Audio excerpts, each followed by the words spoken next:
Well, very good to see you all, everybody. Okay, Welcome for this afternoon talk. Do you want me to just start the introduction now, please?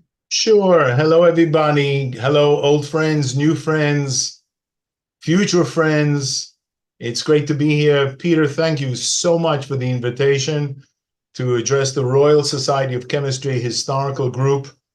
I've attended many American Chemical Society History of Divisions conferences and symposia, and it's great to be virtually in London, a town that I love. And one of the things I just wanted to say, first of all, a disclaimer to all the people out there. I do not speak English. I speak American. Having been brought up in the States, specifically New York, actually, I should say I speak New Yorkese, which is different from American English. But hopefully all the people from Britain and foreign lands will be able to bear with me. Just waiting for another one or two to come in. So I was raised in New York. Quick bio while we're waiting another minute or so. I graduated from Brooklyn College with a bachelor's degree, BS degree in chemistry and math, and then went on to a PhD at CUNY, City University of New York, in the heart of mid-Manhattan. Beautiful place. And then I was very fortunate to get a position at the Cooper Union for the Advancement of Science and Art, which was a school of engineering, art, and architecture, and the only tuition-free private college in America. Was amazing. You had to get very high grades to get into Cooper Union. I came in the back door. My grades were not that good enough. Were not good enough to get in as a student. So I came in as a faculty member and as a professor. And then I rose up to become a full professor and head of the department, chairman of the Department of Chemistry. And then in 1990, my family and I made Aliyah to Israel. We went up to Israel, and I was fortunate to be in Shenkar College, which is similar to Cooper Union. It's a college of engineering, design, and art in city of Ramat Gan, which is very close to Tel Aviv, right smack in the center of the country. And a couple of years ago, after reaching a certain age, I was in retirement, but not retired. I still continue my research, still have a nice laboratory at the Edelstein Center. So let me hide my floating meeting control, and we'll start the presentation on Tyrian Purple, new groundbreaking insights. There we go. Okay, we have happy snails over here for you this afternoon, and they will be my guests for this talk on what is Tyrian Purple and everything. A lot of stuff that has to do with purple. As I wrote in my abstract, it's not just a historical overview. I will give you a little bit of history, and I will also tell you about some of the discoveries that we made. The topics that we're going to discuss, first of all, the Edelstein Center itself, which is very interesting historically. What is the meaning of purple? What is the meaning of life? What is Tyrian purple? Who really discovered purple? Really is a little bit, I should probably put it in quotation marks. Was Pliny's description of the molluscan dyeing process accurate? Which sea-snail species was used for purple dyeing in the Mediterranean? How many snails are needed for a king's cloak? Which snails were used for dyeing the biblical colors? There were three biblical colors. One was from scale insects, reddish, but two were from sea snails. One reddish purple, which is sometimes called royal purple, known in the Hebrew Bible as Argaman, and the bluish purple known as Tekhelet. So here are some of the questions. And let's first talk about the Edelstein Center, of which I am the director since its inception in 1991. I'm very honored, pleased, privileged to be the director of this research center. First of all, for some of you who know about the history of science, history of chemistry, Dr. Sidney Edelstein passed away in 1994. He established this Edelstein Center at Shenkar in 1991. He was an industrialist, textile industrialist and chemist, historian, And those of you who are familiar with the American Chemical Society history of division, he gave the Dexter Award, named after the company that he ran, Dexter Chemicals, in the Bronx, New York, an antique books collector. And as such, he also set up an Edelstein Center at the Hebrew University in Jerusalem, which is the study of the history of science and medicine and dyeing and textiles.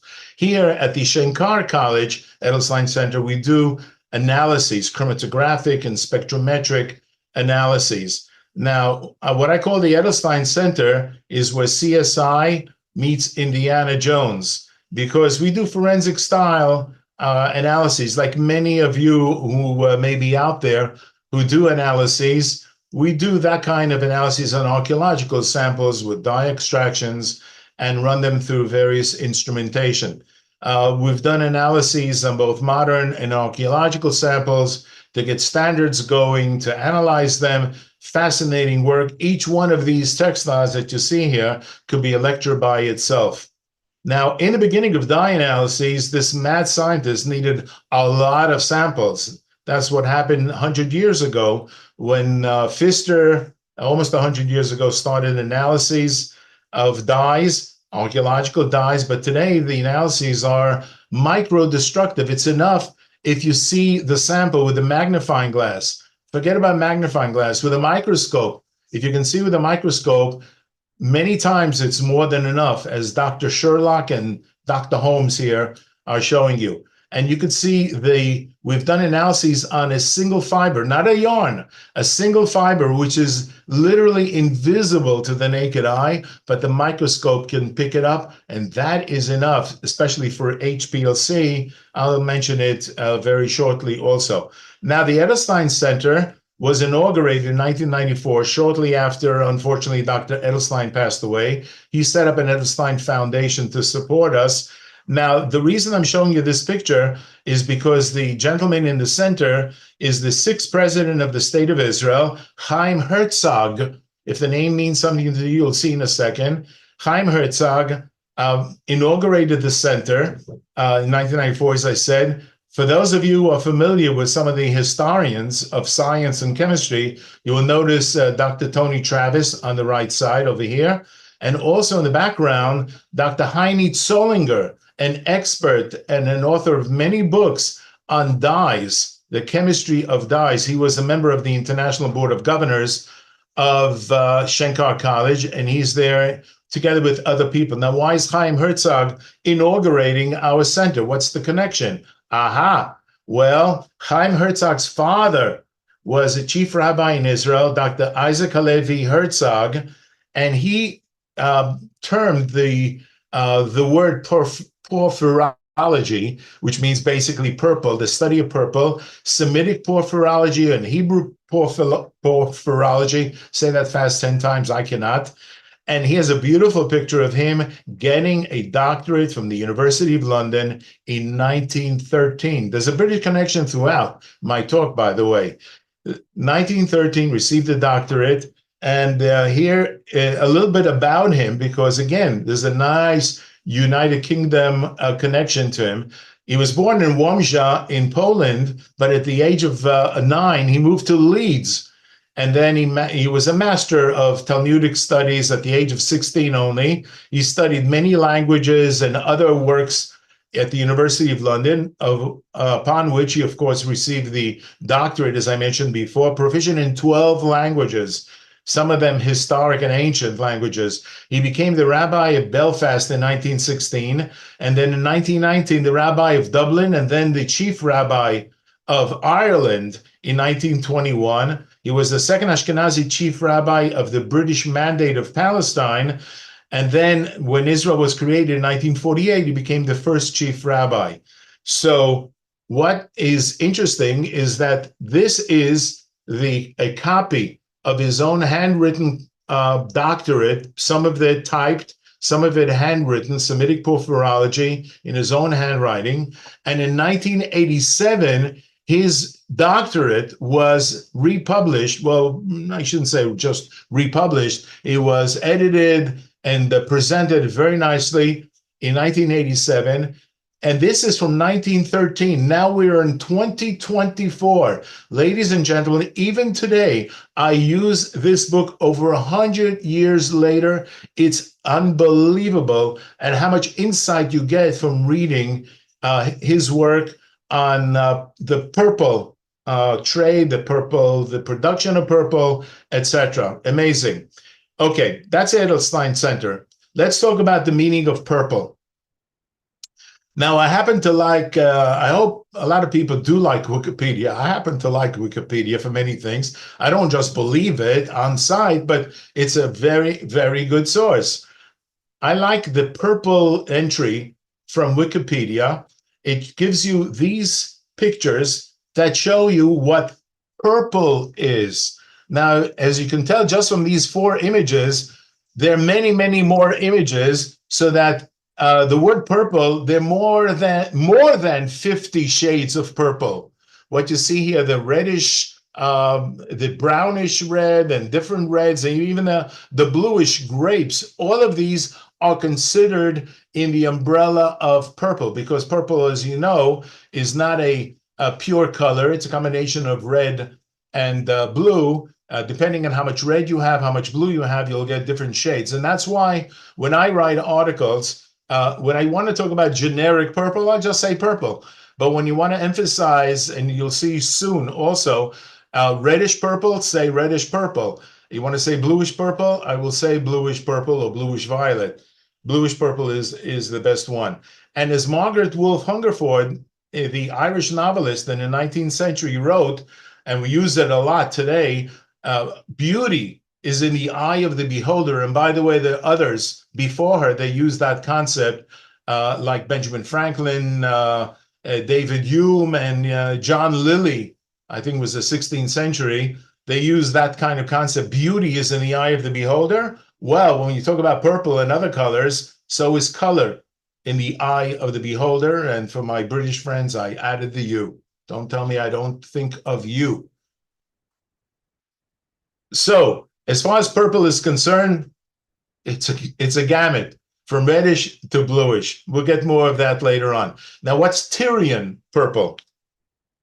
Well, Tyrian purple has often been called also a royal purple, imperial purple, molluscan, melacological purple. All these particular terms refer to that concept. What is Tyrian purple? So let's take a look at the molluscan or melacological purples, the purple pigment producing snails. Try to say that fast.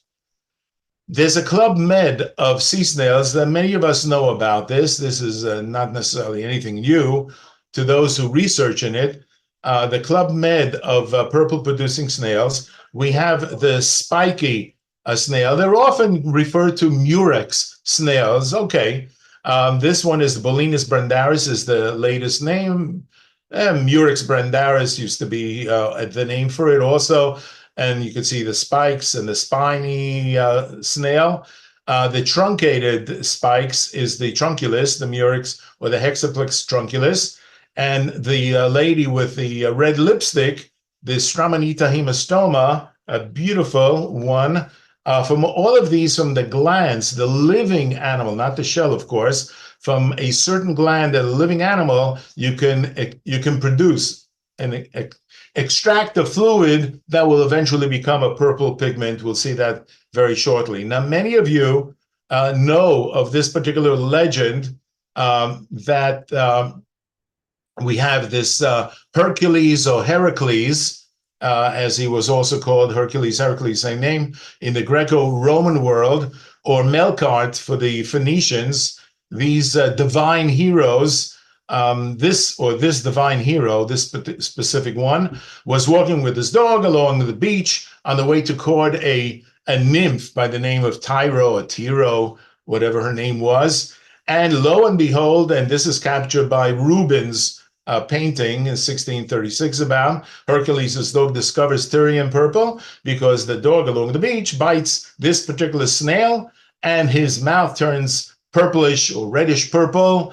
And unfortunately, Rubens didn't get it completely right, because if you look very carefully, he's got the nautilus shell, not the murex. It's a nice shell anyway. And of course, the nymph, hearing this female deity, hearing about that Hercules or Melkart were walking, and they found this particular reddish purple dye or pigment. She said to him, "If you want me, you will die for me. Not die, D-I-E, but die, D-Y-E. Give me a robe that's reddish purple." And this was captured by Rubens. But we also have, as some of you may know, various Tyrian coins that have this particular legend.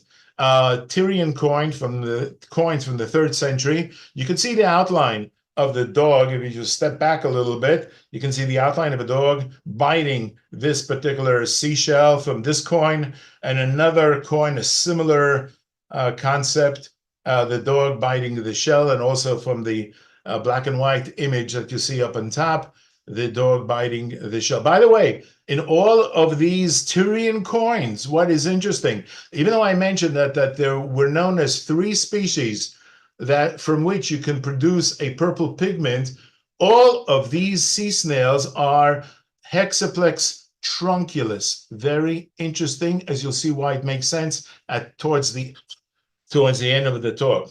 Excuse me. Cheers. Okay. Now, in order to do what they call experimental archaeology, we have to get some insights about the purple dyeing. So we go up way up north of Israel, a place called Achziv, and about 5 kilometers from the Lebanese border that you see up on top over there. We went diving in the murex shells, specifically the trunculus ones. They love to be within vegetation. You won't find them at the open beach. At least we didn't find them in the Mediterranean Sea. We got a nice basket full. Unfortunately, one of them is yelling for help because they know what's going to happen to them. Like the Phoenicians did and others, you have to crack the shell, expose a certain gland. It's called a hypobranchial gland. You expose the gland, and then you cut the gland out, and the fluid inside the gland will eventually, the contents in the fluid will eventually turn to a purplish pigment. And here's a nice picture of the exposed gland. This grayish vein. It's not always well, it almost looks purplish, but it isn't. In the vein, there's colorless fluid. Sometimes it's gray, and sometimes in this picture, it's a kind of cream color or somewhat yellowish. It depends on the species, depends on the size. It depends on many, many, many factors. Anyway, watch what happens. Spontaneous pigment formation. As soon as you cut the gland and it's exposed to the oxygen in the air and sunlight or some light, and you will get a photochemical oxidation, photooxidation of what is known as the precursors in the gland. As I said before, in the gland, the fluid looks like saliva. It's barely white. What happens? See what happens once it's exposed to the sunlight and oxygen. It becomes yellow, sometimes greenish, sometimes bluish, and then eventually becomes this purplish spontaneously. You don't have to do anything. Just cut it out, put it on paper, or put it in a vessel. This is what happens spontaneously, which is amazing. If you do it in the sunlight, it happens very fast, very fast. Takes a few minutes. And if you do it in the laboratory or in a room, ambient light, it may take half an hour or something like that for the final color to develop. In order to do analyses to see what that's all about, what's in this particular pigment, we do what's known as microscale archaeological chemistry, dye extractions, and of course the workhorse is HPLC or UPLC, chromatography, in essence, that will allow us to determine what components are in the pigment. For example, here's a nice purple pigment, and this purple pigment, the chromatography, without going into details because there could be non-chemists out there, in short, what the eye sees as this reddish purple pigment that has come out, we see one color. But of course, the chromatography separates out all the various components, especially the colorants, if we're looking for it. And you can see that in this particular pigment, we have some yellow components, a blue, violets, reds, purples, etc., that the combination gives us this reddish purple. But this is very important in order to get a chemical or chromatographic fingerprint of what's in the purple pigment, which is extremely essential for us in analyzing various archaeological substances and objects to see, first of all, if they are real purple from sea snails, and also to be able to determine which species of the three or others might have given us that particular purple pigment. Yes, there's also a spectrometric property for those of you who love spectrometry. You can see from the wavelength of maximum absorption, but don't worry about it will not be on the final exam. The main thing to point out is I mentioned a whole bunch of different components, colorants. They're all known as indigoids, and the simple fact is that they are all skeletons. The most important ones are skeletons of indigo, which is this particular structure. The indigo, as many of you know, obviously, it also comes from plants, and it's a blue navy kind of color, blue-violet color. And if there's one bromine atom attached to the indigo, it's monobromo indigo, and it's a kind of a violet color, and dibromo indigo with two bromine atoms attached to this indigo skeleton, it's a reddish purple. These are the three colorants in the main, I call it the main sea snail, the trunculus, etc. We'll see what happens to the other snails. But keep this in mind, a blue, a violet, and a red, or bluish, violetish, and reddish. Now, what I love is, as far as poetry, I'm not a big poem fan, but Robert Browning is fantastic. This Victorian poet was influenced by various biblical selections. He has quite a few poems that deal with these biblical topics. And one of my favorite poems is Popularity in the two-volume work Men and Women that he wrote in the mid-19th century. And by the way, this portrait of him, there are other portraits on the internet, but this is probably what he looked like in 1855, being born in 1812. Look what he wrote. Among the whole poem, this is an excerpt. Who has not heard how Tyrian shells enclose the blue, that dye of dyes? First of all, we see three things here. He called it Tyrian shells because they will give us Tyrian purple. But look how strange it is. He doesn't use the word purple. He only uses the word blue. There's a reason for it, but that's another topic. But he calls this Tyrian pigment, let's call it that, the dye of dyes, a beautiful name to go with King of Kings, Song of Songs. Thank you, Robert Browning, for entering. So so to answer the question, Tyrian, what is Tyrian purple? Tyrian purple is basically a purple that is produced from certain seashells, sea snails, and it could refer to the pigment itself or to the textile that's been dyed to a purplish color from these sea snails. So that's Tyrian purple. Now, who discovered purple? Who really discovered purple? That's a little exaggerated. In my opinion, in my professional and humble opinion, who really discovered purple? In order to see that, in order to discuss this, we have to first discuss the pigment versus dye controversy or conundrum.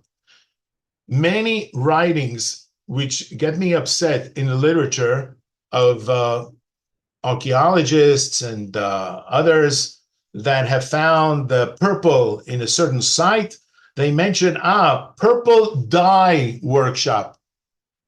They don't say purple pigment workshop, purple dye workshop, as if dye and pigment are synonymous. This is a big mistake. You can classify colorants, especially organic colorants, in many, many ways. Let's talk about colorants that are either insoluble that is insoluble in water, and that's a pigment. A pigment is typically a colorant that's insoluble in water, whereas a dye meant for textile dyeing, it has to be water soluble. The two are not the same. Now, a pigment can be transformed to a soluble dye by, for example, indigo, the famous example that many of you know about, indigo and the purple, Tyrian purple also soon. Indigo is a pigment, does not dissolve in water, but it can be reduced, transformed to be a soluble molecule, soluble entity, and then it's a dye that you can dye a textile with. And then in reverse, a dye can be converted to a pigment. For example, let's take indigo, which is in a soluble form, the leuco-indigo. And of course, air oxidation will transform it to the pigment embedded within the fibers and on the fibers also. Also, a dye can be converted to a pigment by mordanting. If you're doing dyeing and you want to make sure that it's stable, the dye is stable, you mordant with alum and something else like that. Or in painting to form a lake. It's also a mordanting to transform a dye into an insoluble entity, a pigment. Okay, so pigments and dyes are not the same. Now, purple is a paint pigment. One of the nicest examples, and fortunately I worked on it, purple is a paint pigment from the Near East, is the following example. It's from King Darius I, or also known King Darius the Great. Isn't it wonderful? All the kings call themselves the Great. What else are they going to call themselves? King Darius I or King Darius the Great, from 521 to 486, 485, something like that. BCE, this is a stone, sculpted stone relief from Persia, ancient Persia of King Darius himself. And in the Bible Lands Museum in Jerusalem, there's a magnificent stone jar, marble jar. These are the dimensions. And you'll see that it's dated to 486 BCE in a second. Beautiful marble jar. But it's not just beautiful in the sense that there's purple pigmentation on it, but I call it a Persian Rosetta Stone. What do I mean by that? Rosetta Stone had 3 languages. This has 4. It's got 3 cuneiform. Oops, I missed an I over here. Cuneiform, please, in your notes. Put in an I, cuneiform. Inscriptions. There's Old Persian, the top line, Elamite, and Akkadian. And on the other side, there's beautiful Egyptian hieroglyphics. And you could see, by the way, the cartouche. I'm not an archaeologist, but the cartouche symbol in French, this one has the king's name over here. And when you read it from top to bottom, it says King of Upper and Lower Egypt, Lord of the 2 lands, Darius, or in the ancient language, it was Daryavaush, something like that. Daryavaush, which is also very similar to the biblical name. Living eternally, I love this. Living eternally, year 36. This was presented in year 36, and they hoped he lived eternally. Well, unfortunately, King Darius passed away that same year in 486 BCE. He did not live eternally. Okay, anyway, there are purple residues on it that you can see over here, all over the place, even at the bottom, even at the base of the vase, which I looked at the museum. And when you analyze it, okay, you get a chemical fingerprint. As I said, don't worry about the details. But what you see here, these peaks or these signals basically say that, yes, this is produced from a sea snail and it's real purple. It's not just fake purple, which you can do with reds and blues like madder and indigo combined together. This was a real purple. All these things are amazing to us who do analyses. This is about 2,500 years old, and it still gives you the same signal than a modern one. Now, this was 2,500 years ago from the 5th century BCE, but purple is a paint pigment much, much, much earlier from the Aegean. Again, many of you know this beautiful fresco. The Minoan civilization, 17th century or late 18th century BCE, from Akrotiri in Thera or Santorini, the island of Santorini. And these are saffron gatherers, and there are other murals that are just amazing at the beauty of these women and the way the artist rendered these women. In the saffron, my colleagues in Greece analyzed it, and they found real purple over here in the saffron from the saffron gatherers.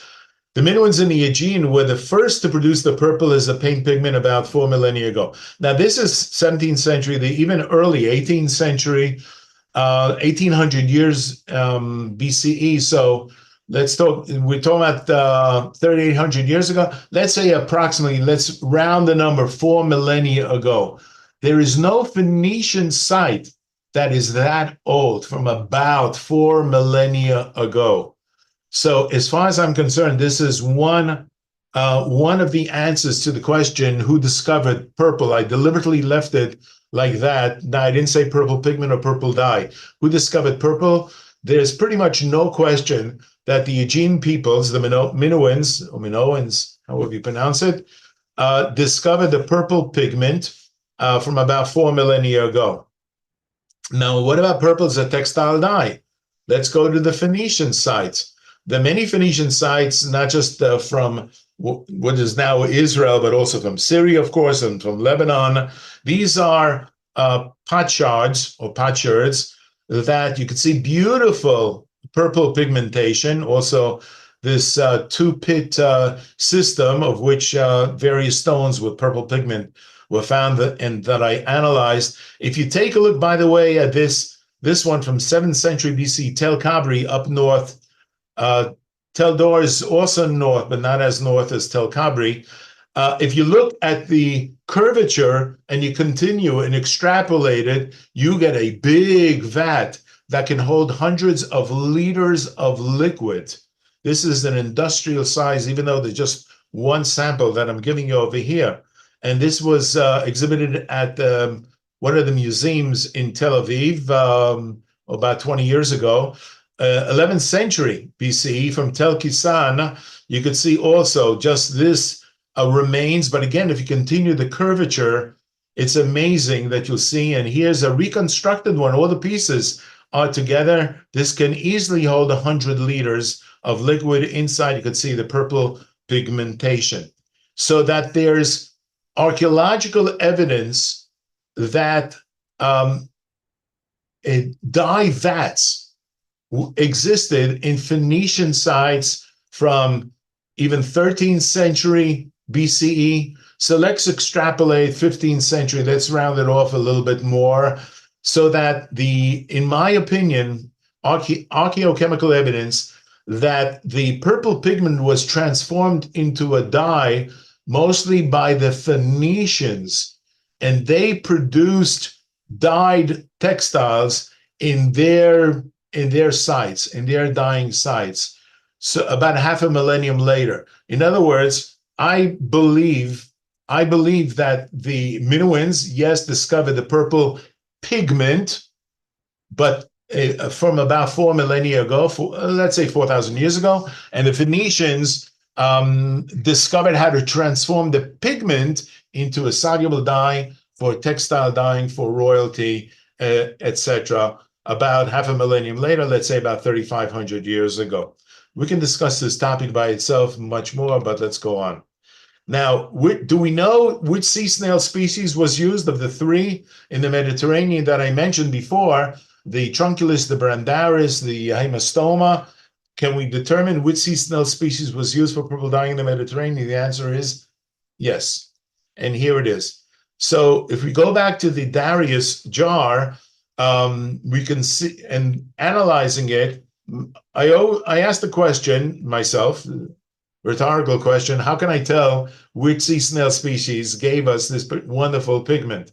What is the biological provenance? I know many archaeologists like to look at various provenance studies of certain amphoras and certain metals that they discover in archaeological digs. let's take a look at the biological or molecular provenance for the Darius pigment, for example.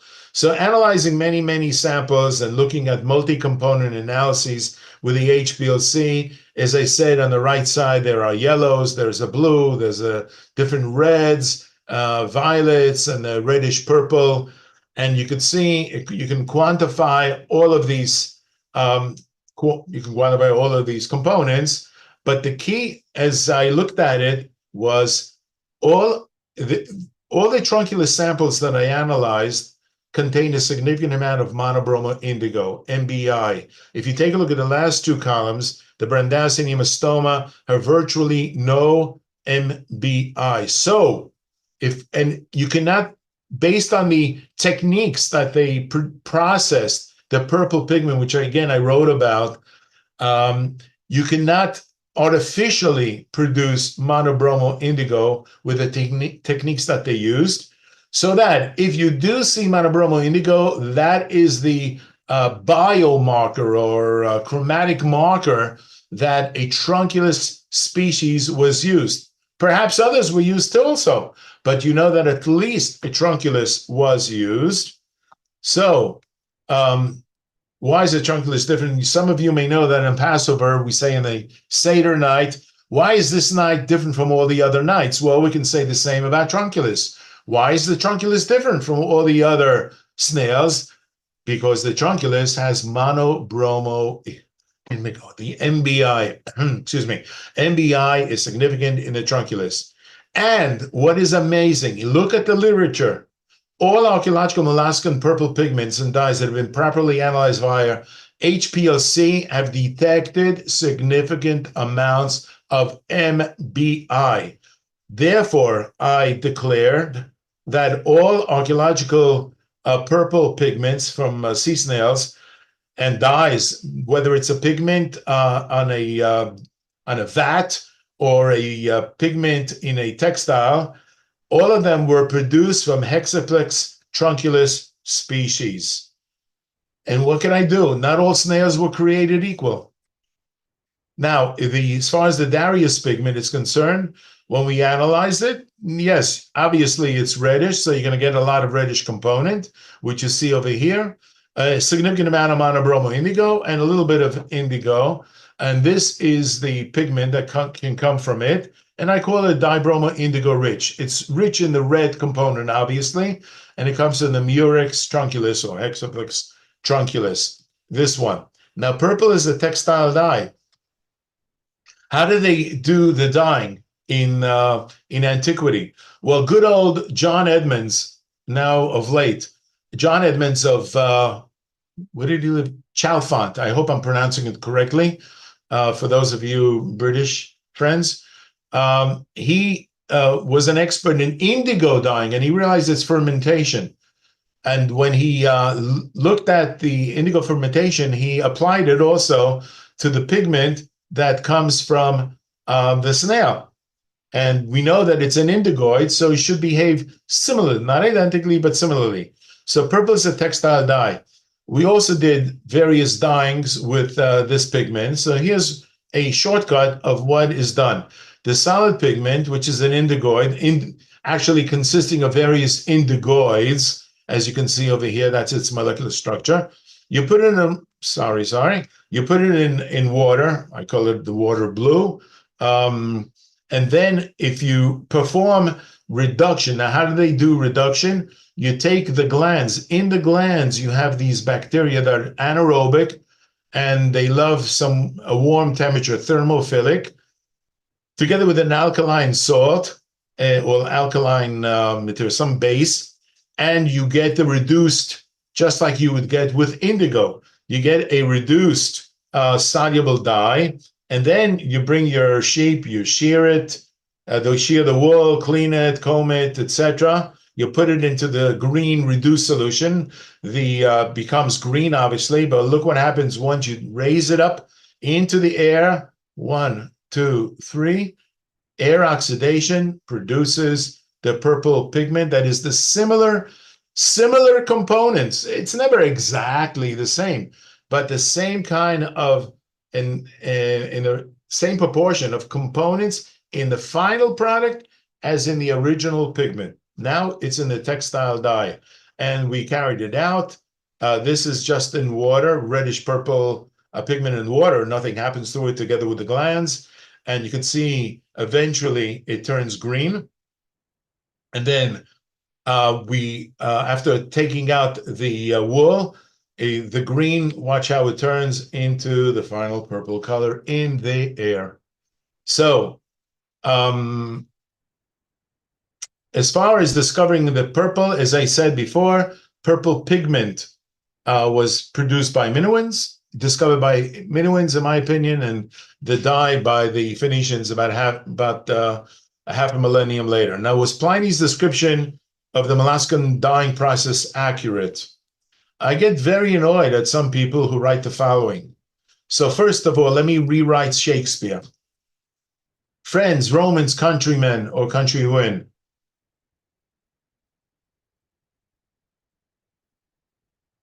lend me your ears, I come to praise Pliny or Pliny, not to bury him. By the way, there is an actual Pliny the Elder beer. They're not producing Pliny the Younger beer. So I come here to defend Pliny, or Pliny, as the pronunciation might go. Now, one of the publications that discusses Pliny the Elder, which gets me extremely annoyed, is the following. This is the direct quote. Considering that Pliny probably never observed the process of dye production himself, I argue that it is possible that he did not get all the details correct, and thus we should use his account with caution. No way. That's a bunch of chutzpah to say something like this. Continuing, even though Pliny's description, the most detailed account we have from antiquity, it is hardly complete. It is complete. You just didn't understand it. For hundreds of years, scholars lack concrete scientific evidence to explain and replicate purple dye production. Modern scientists have conducted experiments to validate Pliny's account and fill in the missing information. No, not to fill in the missing information. His information was full. It's to fill in what we did not understand. Pliny was right.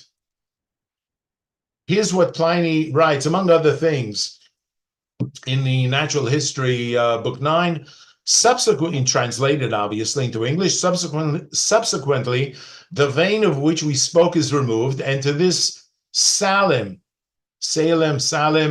which is salt in Latin, has to be added.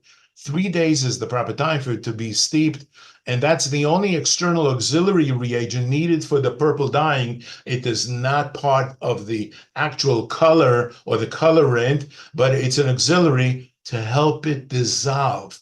Now, people for many, many years, hundreds of years, I don't know, many years, they tried salt, sodium, ordinary table salt. It didn't work. That's right. Pliny was not a chemist. He didn't tell you, oh, by the way, use an alkaline salt. Now, what is Pliny's salim or salem? Knowing a little bit of the chemistry, again, don't worry if you don't understand a lot of the stuff. For those true historians out there, then other interested parties, when you reduce the indigo or the indigoid, you get this dye acid. It's not very soluble, but once you make the pH higher, once you make the solution alkaline or basic from pH 8 and above, you start getting the anion, and then you get about 20% monoanion, which is soluble. And at pH 9, it's not 80-20%, it's about 60-40% of the monoanion, and even the dianion becomes more pronounced and also very soluble. Knowing that, it was very clear that Pliny's salim, or salem, pardon my pronunciation, is an alkaline salt. Ladies and gentlemen, those of us who have taught general chemistry, first-year college chemistry, we tell our students when it comes to acids and bases, yeah, there are acids and bases, and there are salts that are neutral, like sodium chloride. They don't change the pH of the water, but there are acidic salts and there are basic alkaline salts like sodium carbonate, natural ones, and sodium carbonate, soda ash, also ash of wood, potassium ash, potash. They're natural alkaline salts. Pliny was looking and observing. He wasn't just an armchair person. He was observing, and he saw the dyers putting in this white stuff, this white salt. He didn't tell us it's an alkaline salt, but obviously he meant it's an alkaline salt. So Pliny was correct. So please, ladies and gentlemen, I don't want to be walking down New Oxford Street or hang out Russell Square and other places, and I see one of you coming by and whispering in my ear, Pliny was not right. I'll get very upset with you. Pliny was right.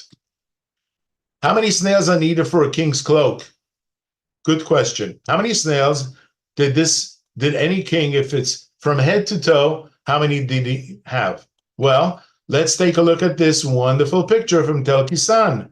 Look at this reconstructed vat, a 3,000-year-old object. Not the person standing, but the vat. This vat can hold easily 100 liters of dye solution. So with archaeological experimental archaeology, they call it, based on my small-scale experiments and scaling up, this vat could dye a good kilogram of wool, about cloak for a king of wool. And the vat would have contained the glands from 10,000 snails. 10,000 snails for 1 kilogram of royal cloak. The overall ratio that I came up with is 1, 10, 100. 1 gram wool, 10 snails in 100 milliliters of water. If that's to get really deep purple in your face color. If the king didn't have so many slaves to collect all these snails, he could have done with, let's say, 5,000 snails to get good colors. But deep colors, 10,000 would do it. Now, what's royal purple in Argaman? That is the last, that's the last question that I wanted to discuss, is the biblical colors. So the biblical colors, they talk about Argaman and royal purple, which is royal purple. In Masada, a number of purples were found that I analyzed. And one amazing purple was found very close to King Herod, who built Masada Palace Fortress in the 1st century BCE.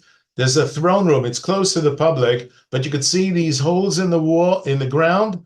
These holes had a canopy, probably a royal canopy, where the king would meet various important people.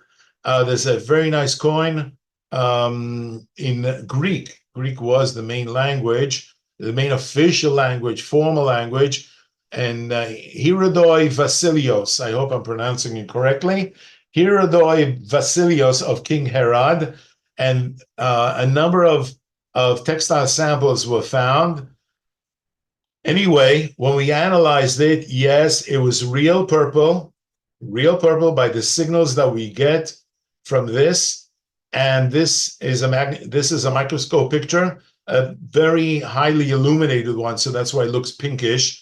And when you do the quantification of it, you see reddish. So obviously you're going to expect that there's going to be a very high reddish component, which is dibromo indigo, obviously. So this is the royal cloak, and this is probably when the Bible refers to purple, probably they mean this reddish purple produced from a great dibromo indigo, a big reddish component. But there's another one, something called biblical blue, which is really not completely blue, and that's called Tekhelet. And what is that biblical blue that the translations in the Bible mention it as blue? Well, if you let me give you the sampling, lo and behold, this textile dye, look at that. You have a lot of indigo and monobromo indigo, of course, we know it's from a trunculus, but less of the reddish component, a lot of blue. Obviously, it's like paints. You take red paint, you take blue paint, you take a lot of blue and some red, you'll get bluish purple. And you could see that comes from a snail that I also discovered. It's also a trunculus snail. It's another variety. I'm not going to call it, I sometimes call it a quote, subspecies. I'm not a zoologist, and I know that zoologists have specific definitions of what is a subspecies. So I cannot call it in the formal definition of subspecies. So if I use that word, I'm saying another variety of the same species, which is trunculus. The other one that we saw was a reddish purple producing pigment, and this is the bluish purple. And take a look, and this is what it looks like. Beautiful embroidery on this textile, also 2,000 years old. And it's meant to look like my favorite semi-precious stone. What is my favorite semi-precious stone, ladies and gentlemen? Lapis lazuli, which of course means lapis stone, lazuli blue, the blue stone, but it's not really just blue. The good quality of blue violet or bluish purple or whatever you want to call it, but not the dominant color. Dominant hue is obviously blue. That rhymes. The dominant hue is obviously blue, but it's bluish. There is a red component in it, as we saw over here. There's a reddish component in there, so it cannot just be blue. And this is from Masada. And in short, to summarize, what about the other snails? The other two snails are waiting in the wings saying, hey, what about us? What about us? Well, the Brandaris, Mastoma, and all the other snails from all over the world are different from the trunculus. They mainly produce reddish purple pigment, dibromo indigo. But the trunculus is different from all the other snails because it has a significant amount of monobromo indigo. And there are two types, or two subspecies, two types of trunculi, of trunculus species. One that gives you this reddish purple, a real life example, and the other one, you can see the opening, a bluish purple. This reddish one is rich in dibromo indigo, the reddish component, and this one is rich in the indigo component. So that the sources of the biblical dyes, the royal purple or Argaman is from this particular snail, and the Tekhelet, the bluish purple, is from this particular snail. That is the summary of the reddish purple. So, and the other one, yes, sorry guys, I forgot about you. The Brandaris and the Hemistoma were sometimes added to give more red than the dibromo indigo rich trunculus could give you. They were added, we saw them in certain textiles, that they were richer in dibromo indigo, must be because Brandaris and or Hemistoma were added to already the trunculus that gives you dibromo indigo. In conclusion to the entire thing, Pliny Salem is an alkaline salt. Did I say before Pliny was correct? Please don't get me upset. Seawater could have been used. One vat, 100 liters, easily 1 kilogram wool, about 10,000 trunculus snails to give you deep, deep purple. All archaeological molluscan purple dyes and pigments from the Mediterranean, I should say, I didn't go beyond the Mediterranean. Actually, I did, but that's another lecture. Were produced from trunculus snails. To get red purple dyings, dibromo indigo rich trunculus. Blue purple, indigo rich trunculus. Brandaris and Hemistoma, what about them? We used as color additives, red color additives. Now, the people of the Aegean discovered the purple pigment 4 millennia ago, in my opinion. The Levantine people, the Phoenicians, discovered the purple dye about a half a millennium later.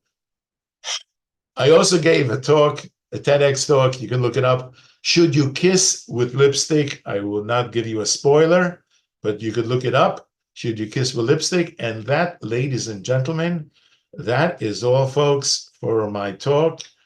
And this is one of my favorite statues from Santa Croce in Firenze.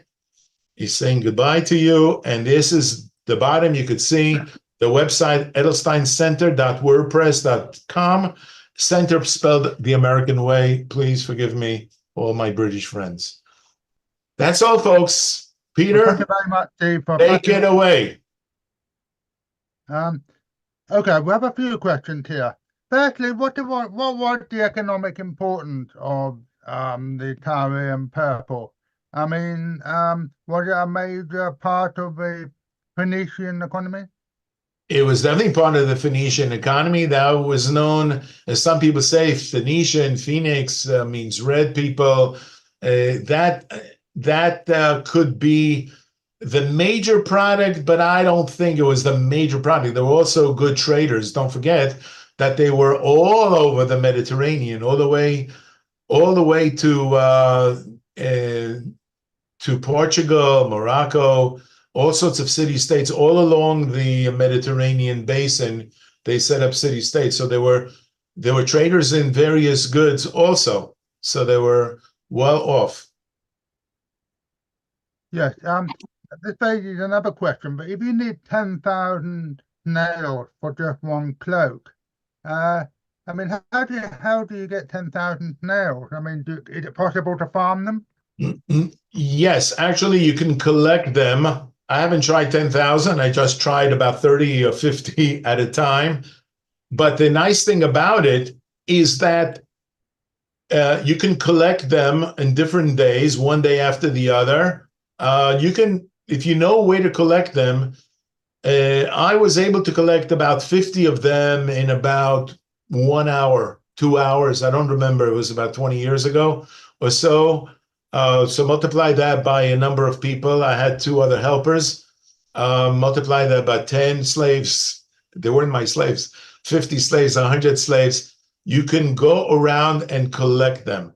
And it takes a number of days in order to do the processing of the dyes. If you do it with the fermentation process, you break the shell, you expose the gland, you take out the gland, or they take out the whole snail, and then I leave it for about 3 days and stinks up the place for the purple pigment to finally be produced, and then another 3 days for the fermentation process to work, and then you get the reduction, and then you do the dyeing. So after 6 days, it takes that much time to do the dyeing. Why only 6 days? Because on the seventh we rest. All right, that's it. Good, very good. So they could collect. They don't have to collect it all in one day. They collect it one day after another, but they spread out and they know where to collect it from. Okay, but if you're collecting that number of snails and you're collecting them from the wild, isn't there danger that they could become over farmed, over They harvest? could. You could look. We can do today. We also collect them in nets, and then in order to maintain them, we put the nets, tie them up, and we leave them in enclosed in these tiny openings so they can't sneak out in the water so that they'll be able to live in the sea. But you can't leave them for too long because they are cannibals. If there's not enough food for them, they love sushi. They love seafood. They will cannibalize each other, which I've had in my aquarium, a whole bunch of snails, and I usually feed them these cheap limpets, these snails that I just gather from anywhere, and they love it. And if there's not enough, they will attack each other and cannibalize each other. So you can leave them in the water for, let's say, a day, two, maybe, but you can collect enough. Yeah, sure. But I was talking more particularly about the fact that if you take all these snails out of the environment, is there not a danger that, you could run out of snails in the environment? Yes, absolutely. That's why I don't do it anymore. When I did it over here in Achziv and in other areas of Israel, I got a permission from the Society for the Protection of Nature in Israel, the Ministry of Protection, to collect a certain number for analyses. So absolutely right. Nobody's really done a population study. Somebody is out there that would want to do a population study in different seas or different oceans, because they're also in the Japanese waters and Atlantic, different species. To do a population study would be fascinating. That's one of the other questions, in fact. One of the other questions was, is the purple dye found in other parts of the world? Yes, yeah, absolutely. That's what I said. I found it in the I don't want to mention this because it's in the works, but it's like I said, it's in the Japanese waters. There's a nice Japanese lady that dies with these Japanese sea snails. There's in the Atlantic Ocean, the Nucella species. In France, we collected a whole bunch. In the North African coast, the waters off the northwestern African coast, we also have some of these snails. So they're all over. The exact number I don't know, but it's interesting that they're all over. And what the only culture that I know of that use these purple dyeings, Tyrian purple or such dyeings, is generally in the Mediterranean. In Japan, for example, in the Atlantic, they didn't really have a culture of, in ancient times, from Roman period, Greek period, Phoenicians, earlier, of dyeing with them. So they're all over. Okay. I see somebody's asking, what is the biological purpose of the purple precursors within the snails? I have no idea. Yeah, definitely.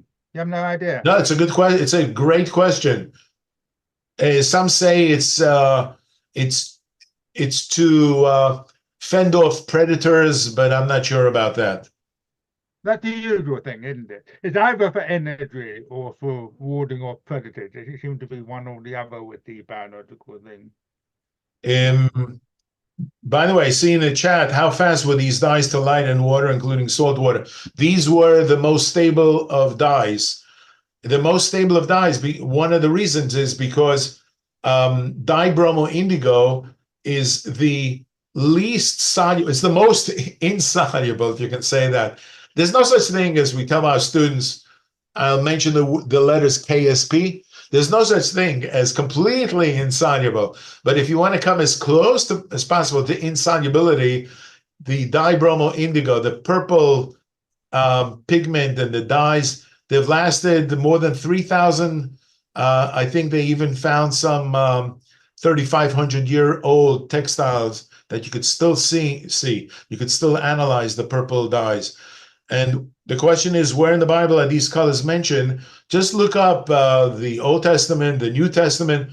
Look up blue, purple, these names, and you'll see these mentioned. The question just come up: where does the bromine come from? I guess from the seawater, doesn't Right. it? It's just fascinating. As I said, maybe in my next life I'll be a biologist, but it comes from the waters, the sea waters, how they introduce, how they get it. I think there've been a number of articles as to the genesis of these brominated precursors, how they get it from the sea waters. But that's fascinating, unbelievable how nature works. Okay, so I'm Vincent from the British Museum asked, but can dibromo indigo be made synthetically? I think it can be, can't it? Oh, for sure. Yes, there are people who do it. Absolutely. See, Alan, thank you. John Edmonds was a great person. And yeah, the question about where's it gone to? dibromo indigo, absolutely. It's purple in the Solomon. It's been made. Chris Cooksey has made it. Others have made it. Have synthesized it. It is. I'm not a synthetic organic chemist, but it's been made. It was actually once being sold as by Sigma or by a BASF. Sigma, BASF, the old dye companies. Yeah. And finally, there's a question about whether the cloth in blue, purple, and red were displayed in the Temple of Solomon. Say that again? Were the blue, purple, and red cloth displayed in the Temple of Solomon?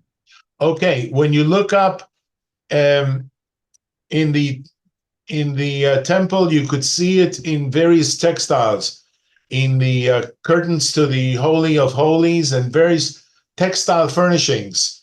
Also, the high priest there is, I call it the big kahuna, which, by the way, could be the same root. The high priest wore textiles that were dyed with the sea snails, reddish purple, which was Argaman, and bluish purple, which was Tekhelet. He had a whole coat that was just dyed bluish purple called Tekhelet. He also had something called shani, and shani is from the scale insect, the Kermes insect, which was a scarlet color, an orangey red or reddish orange color. Okay. Well, I think that's okay. Somebody said Alan Dronfield made a sample of it of Daboma indigo. Yeah. Right, we all have. And as far as insolubility, absolutely. As I said, it's there's no such thing. There's no KSP, which is a solubility product constant. There's no KSP, which is zero. There are 10 to the minus 38, 10 to the minus 40 even, but everything can dissolve, but it's the least soluble. It's the most insoluble of components, dibromo indigo. Well, Zvi, I think we should let you get away now because you've talked to us for over an hour. You've answered lots of fascinating questions. So thank you yet again for Right. coming along talking to us. And Peter, if anybody has any questions, of course, you can look up the address, the Edelstein Center, WordPress.com, and my email is there. My email is in your emails also. You can write to me. Even better, you can come visit me. Yeah, thank you very much for that kind offer. Thank you, everybody. It's great to see all of you. Great to be with you.